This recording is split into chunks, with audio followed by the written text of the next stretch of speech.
Anyway, here's another story from this week, just to confirm how crazy the world is getting and how politics is being overwhelmed by the crazy.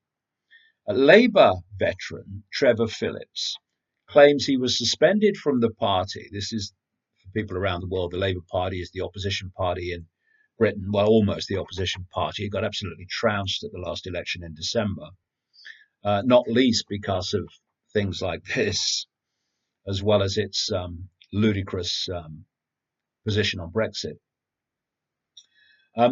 Labour veteran Trevor Phillips claims he was suspended from the party as a payback for his public criticism of its handling of anti-Semitism, the anti-Semitism crisis, as he stands by his quote Islamophobic comments. Now, some background: this guy Trevor Phillips was head of the commission. It was called the Equality and Human Rights Commission, which was, when he was chairman, I think it's called a different name now, but it was to seek out racism and sexism and all this stuff in society, ironically. And he's a member of the Labour Party. And why, I don't know. Why anyone's a member of the Labour Party as it currently stands, I don't know. To be honest, why anyone's a member of any political party, I don't know personally. But because politics is just, someone once said about politicians, every political career ends in failure. And there's some truth in that. There's a lot of truth in that, in the sense of, if you go into politics with genuineness and integrity, and you really want to make a difference that's good for people, then your career will almost certainly end in failure, because the system doesn't want what you want, so make sure you never achieve it. And also sucks you in, so you often become just a mirror of what you went into politics to challenge anyway. So politics is something that's never going to get anyone anywhere, except a few into positions of power, which are not really positions of power, because the permanent government dictates events, and not here today, gone tomorrow politicians. But anyway, this guy Phillips is an anti-racism campaigner. He's a black guy. But the thing about Phillips, and I have reservations about some of the things that's happened in the past that he's been involved in, not least accepting a honor from the royal family, the Queen, when the royal family is quite blatantly a racist institution, because you basically have to be white and a Protestant Christian to be the monarch. Anyway, that's another story. Point is that in recent times, since he left that position, Phillips has been very, very fair and balanced about the effect of immigration and the incoming of a very different culture on the indigenous culture. He's been very fair and very balanced. Well, that, of course, is the last thing the Labour Party wants, which has been completely taken over by New Woke, just like the Democratic Party in America, increasingly. And so what's happened is that he has been suspended by the Labour Party for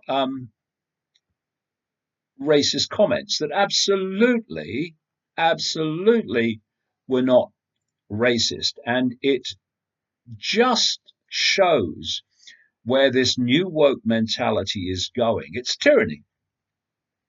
And Phillips says that he was suspended from the party as payback for his public criticism of its handling of the anti-Semitism crisis. Well, I disagree with him on what he says about the anti-Semitism crisis, because that was a scam to brand the Labour Party anti-Semitic by the usual suspects, the network operating out of Israel, to stop anyone in the Labour Party criticizing Israel. That's what that was about. Nothing to do with anti-Semitism. Anti-Semitism to this network operating out of Israel is just a something to use to silence people so they don't get exposed. So the Labour Party went down that route and suspended many people for anti-Semitism, including Jewish people. And now they're suspending this guy for Islamophobia. He says it's payback for that, his criticism of handling of anti-Semitism. No, no, no. It's new woke. And anyone who is fair and balanced, or tries to be, on these matters of immigration and culture, is targeted. And that's why he's been targeted.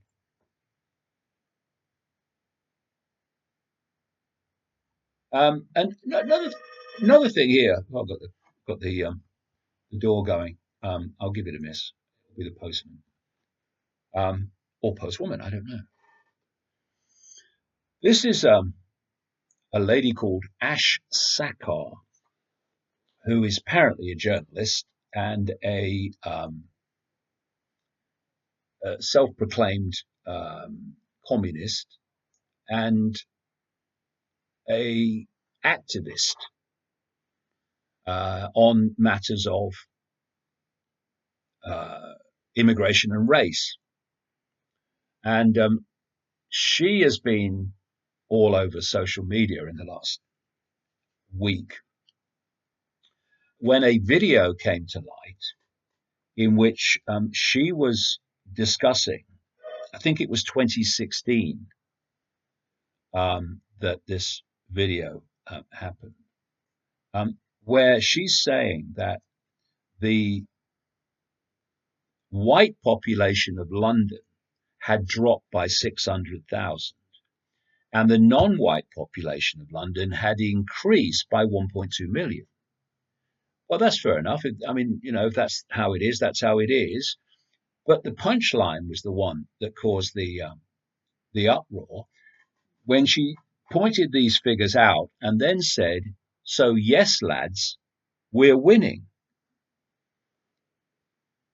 Ash Sakar being of Bengali descent and born in Britain. And all I ask for is fairness and everyone treated the same. And so what you have here is an example of how, in the new woke political correct tyranny, that is not the case. You imagine if a white person had said that figures show that non-white people in London had decreased by 600,000 and white people had increased by 1.2 million, and then said, "Yes, lads, we're winning." They would have been banned from every mainstream internet platform. They would have been vilified. They almost certainly have lost their job. But this lady says what she likes. And that is a bias that is not by coincidence. It's a systematic bias, which is for a particular reason, which I describe in the books. And it's becoming more and more obvious.